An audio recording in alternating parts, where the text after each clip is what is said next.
نحمده ونصلي ونسلم على رسوله الكريم اما بعد فاعوذ بالله من الشيطان الرجيم بسم الله الرحمن الرحيم ولا تباشروهن وانتم عاكفون في المساجد صدق الله مولانا العظيم. وعن عبد الله بن عباس رضي الله تعالى عنه قال كان رسول الله صلى الله عليه وسلم اجود الناس بالخير وكان اجود ما يكون في رمضان صدق الله مولانا العظيم وصدق رسوله النبي الكريم.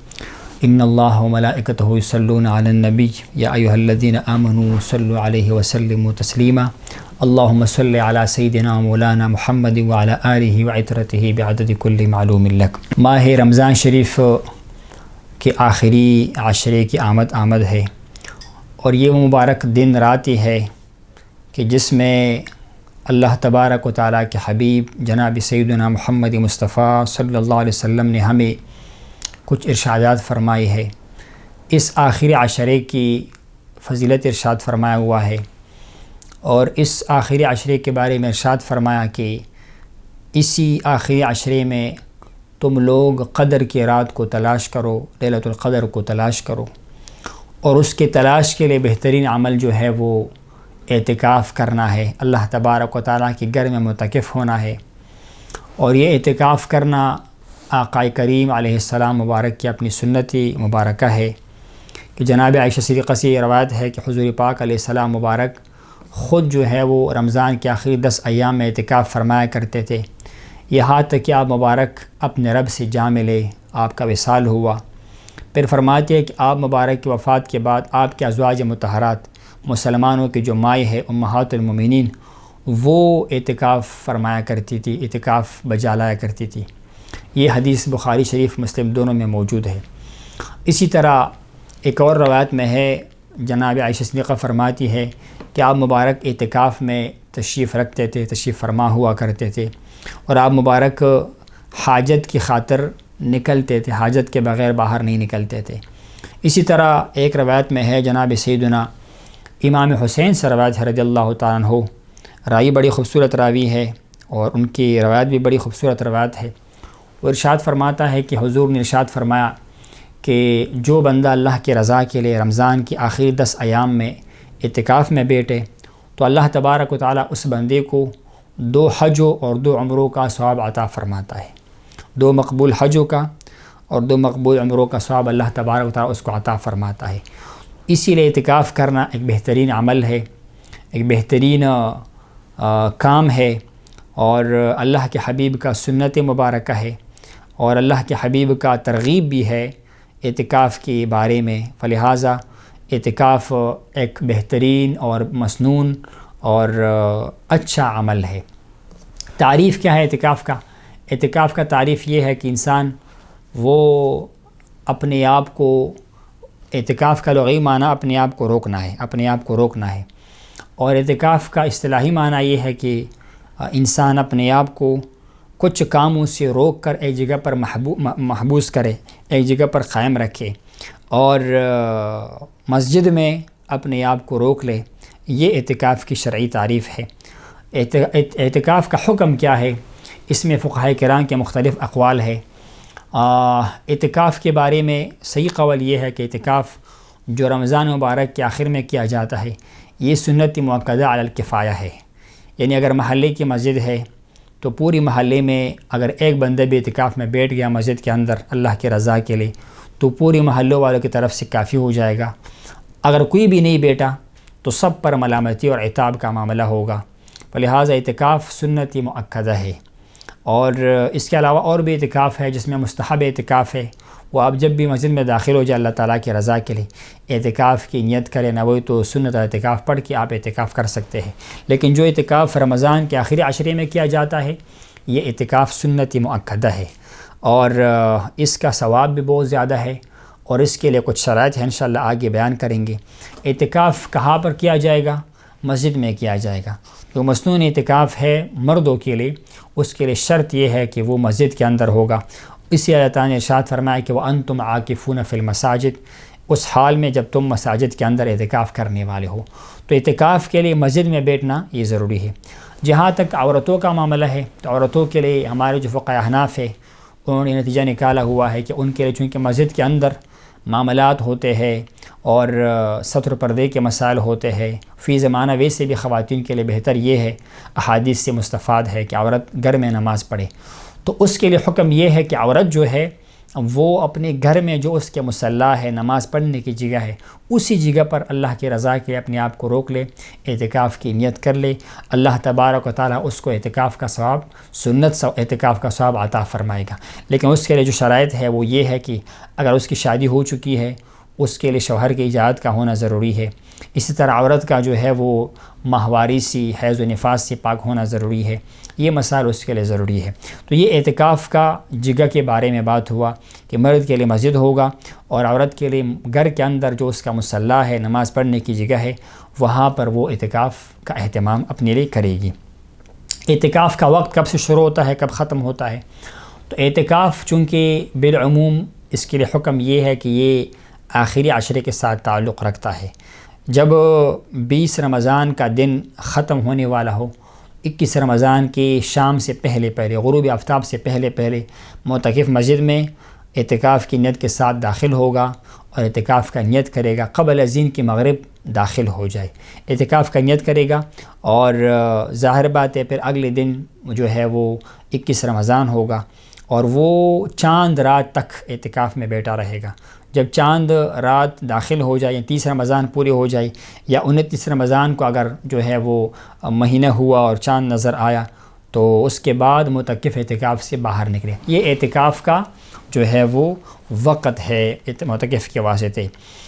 پھر اس کے بعد کچھ مسائل کا تعلق ہے کہ معتکف کیا کام کر سکتا ہے، کیا کام نہیں کر سکتا۔ سب سے بنیادی بات تو یہ ہے کہ معتکف اپنے آپ کو الگ تھلگ رکھے۔ فلسفہ یہ ہے اعتکاف کا کہ انسان اپنے رب کے ساتھ تعلق پیدا کرے، مخلوق سے الگ تھلگ ہو جائے۔ اسی لیے مرد کے لیے اور معتکف کے لیے ضرورت اس بات کی ہے کہ وہ اعتکاف میں بیٹھے، کچھ مباح امور اس کے لیے وہ ناجائز ہو جاتے ہیں۔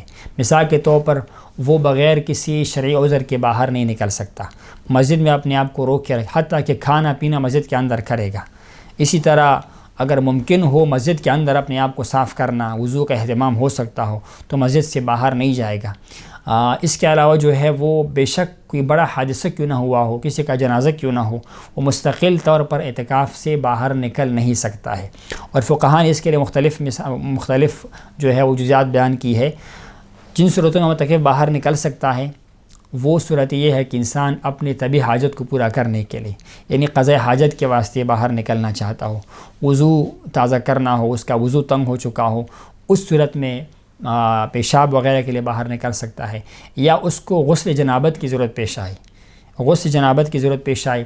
ایک ہے انسان ویسے فریش ہونے کے لیے، تازہ ہونے کے لیے غسل کرتا ہے، تو یاد رہے گا کہ فقہ حنفی کے اندر یہ جزیہ ہے، مستقل طور پر بغیر جنابت کی یعنی واجب غسل کے بندہ ویسے غسل کے لیے باہر نکلتا ہے تو اس سے اعتکاف خراب ہو جاتا ہے۔ اس کی وجہ یہ ہے کہ معتکف اپنے اوپر سختی کرے گا، بغیر حاجت کے باہر نہیں نکلے گا، اور یہ اس کے لیے حاجت نہیں ہے غسل کرنا۔ 10 دن ہے وہ رہے گا یہاں پر، اگر بے شک اس کے جو ہے وہ ایک صورت بیان کی ہے فقہاء کرام نے، اگر معتکف کو بدبو کا معاملہ ہو اس کے جسم میں، پہلے بات یہ ہے کہ جس بندے کو بدبو کی بیماری ہو اس کے لیے بہتر یہ ہے کہ اعتکاف میں نہ بیٹھے، اور اس کا حکم اس لیے بیان کیا گیا ہے، فقہاء نے بیان کیا ہوا ہے کہ اس کے ساتھ باقی لوگوں کو تکلیف ہوگا، مسجد میں رہے گا، لیکن ایسے لوگ تو خیر کم ہوتے ہیں، بالعموم کسی بیماری کا شکار بندہ ہو سکتا ہے۔ کسی معتکف کو اگر غسل کی ضرورت پیش آتی ہے تو وہ اس صورت میں غسل کر سکتا ہے کہ وہ وضو کے ارادے سے جائے گا، جب اس کی حاجت ہو وضو کرنے کا، تیزی سے جائے گا، جتنا ٹائم وہ ایک عام حالت میں وضو پر لگاتے اتنی دیر ہی میں اگر وہ غسل کر سکتا ہو، جلدی سے غسل کر سکتا ہو، غسل کرے گا، اور وہ بڑی جلدی سے جو ہے وہ دوبارہ مسجد میں داخل ہو جائے گا، بس اپنی جو ازار ہے شلوار اس کو پہن کے، حتیٰ کہ یہاں تک کہ جو باقی وہ جسم کو کپڑے پہننا ہے یا خشک کرنا ہے وہ معاملہ یہ مسجد کے اندر کر لے گا۔ اتنا ضرورت جو ہے اس بات کا ہے کہ بغیر حاجت کے معتکف باہر کو نہ نکلے۔ اس کے علاوہ معتکف جو ہے وہ مسجد کے اندر کھا پی سکتا ہے۔ ایک عام بندے کے لیے اجازت نہیں ہے کہ مسجد کے اندر کھائے پیے، لیکن معتکف کے لیے اجازت ہے کہ وہ مسجد میں کھائے پیے، کیونکہ جب آپ نے اعتکاف کی نیت کر لی تو اس کے بعد مسجد میں آپ سو سکتے ہیں، کھانا بھی کھا سکتے ہیں، پانی بھی پی سکتے ہیں، لیکن اس بات کا خاص اہتمام ہونا چاہیے کہ اس عمل سے مسجد خراب نہ ہو، مسجد کا فرش خراب نہ ہو، نماز کا جگہ خراب نہ ہو، اور اس کے ظاہر بات ہے پھر دسترخوان کا بندوبست ہونا چاہیے، کوئی کپڑا وغیرہ نیچے بچھانا چاہیے۔ اسی طرح سحری و افطاری کو مسجد کے اندر کرے گا، باہر نہیں نکلے گا، اور اس کے علاوہ جو ہے وہ سر میں تیل لگا سکتا ہے، کھنگی کر سکتا ہے۔ ایک عام بندے کے لیے کام مسجد کے اندر درست نہیں ہے، لیکن معتکف چونکہ وہاں پر قیام پذیر ہے تو وہ یہ کام کر سکتا ہے۔ یہ خیال کرے گا کہ تیل کے ساتھ مسجد نہ خراب ہو جائے، یا جو سر کے بال ہے کنگھی کے ساتھ وہ مسجد کے اندر نہ گرے، اس کا اہتمام بطور خاص کرے گا۔ اس کے علاوہ اگر معتکف کے لیے کوئی باہر سے کھانے لانے والا بندہ نہ ہو اور کھانے کا انتظام مسجد کے اندر نہ ہو تو بقدر حاجت صرف کھانے پینے کے واسطے مختصر سے وقت کے لیے وہ باہر جا سکتا ہے۔ کوئی خاص چیز ضروری ہو، اس کا پینے کے لیے پانی کا ضرورت ہو، کوئی لانے والا نہ ہو، اس صورت میں باہر نکل سکتا ہے۔ باقی جو ہے جو کام ممنوع ہے معتکف کے لیے، اس میں اہم چیز یہ ہے کہ وہ ازدواجی تعلقات قائم نہیں کر سکتا، اپنے گھر والوں کے قریب نہیں ہو سکتا ہے۔ اگر کبھی ایسی کیفیت پیدا ہو جائے کہ ان کی اہلیہ، ان کی زوجہ مسجد میں ملاقات کے لیے آئی تو ان کے قریب نہیں جا سکتا، تعلقات قائم نہیں کر سکتا ہے۔ اسی طرح وہ باہر بغیر شرعی اور طبعی حاجتوں کے نہیں نکل سکتا۔ شرعی حاجت کیا ہے؟ مسجد کے اندر جمعے کی نماز کا اہتمام نہیں ہے، کیونکہ اعتکاف کے لیے مسجد کا جامع ہونا، جمعے کا نماز والا ہونا ضروری نہیں ہے۔ کسی مسجد میں اگر جمعے کی جماعت بھی نہیں ہوتی ہو تو اس مسجد میں بھی معتکف اعتکاف کر سکتا ہے، لیکن وہ جمعے کی نماز کے لیے کیا کرے گا کہ جب جمعے کی نماز کا وقت داخل ہوگا، قریب تر مسجد میں جہاں پر جمعے کی نماز قائم ہوتی ہو وہاں کے نکلے گا اور صرف نماز پڑھے گا، خطبہ سنے گا اور جلدی سے سنتیں پڑھ کے واپس اپنی مسجد میں اعتکاف والی مسجد میں آ جائے گا۔ یہ ہو گیا شرعی حاجت۔ یا اسی طرح جناب والا طبعی حاجت کیا ہے؟ آپ کو پاخانے کا مشکل ہے، آپ نے وضو کرنا ہے، غسل جنابت کرنا ہے، یہ اس کے علاوہ اس کے علاوہ آپ کسی مریض کی عادت نہیں کر سکتے ہیں، آپ جنازے میں شرکت نہیں کر سکتے ہیں اور کسی کا حال احوال نہیں پوچھ سکتے ہیں، اس کے لیے مستقلاً آپ باہر نہیں جا سکتے۔ ہاں اگر آپ باہر نکل چکے ہیں وضو کے لیے اور مسجد میں آتے ہوئے یا وضو کے لیے جاتے ہوئے راستے میں کسی سے بات کرتے ہیں، سلام کلام کیا، کسی کا حال پوچھا، اتنی گنجائش موجود ہے۔ لیکن ہم نے ایسے بزرگوں کو بھی دیکھا ہوا ہے کہ مبارک رحمہ اللہ کے خلفاء کو کہ دوران اعتکاف وہ کسی کے ساتھ بات کرنا ہی پسند نہیں کرتے تھے، بالکل خاموش رہا کرتے تھے، اور ایسے ہستے ہم نے دیکھی ہیں کہ جو یہ کہتے تھے کہ ہم یہ بھی نہیں چاہتے کہ ہم آسمان کی طرف دیکھ لیں، ہم اوپر کی طرف دیکھ لیں، یعنی اتنی وہ عاجزی، خلوت اور لوگوں سے الگ تلگ رہنا جو ہے وہ پسند فرمایا کرتے تھے۔ تو اعتکاف کے یہ وہ مسائل ہے جس کا بالعموم خیال رکھنا ضروری ہے۔ باقی اعتکاف کی جس طرح میں نے عرض کیا بہت زیادہ فضیلت ہے۔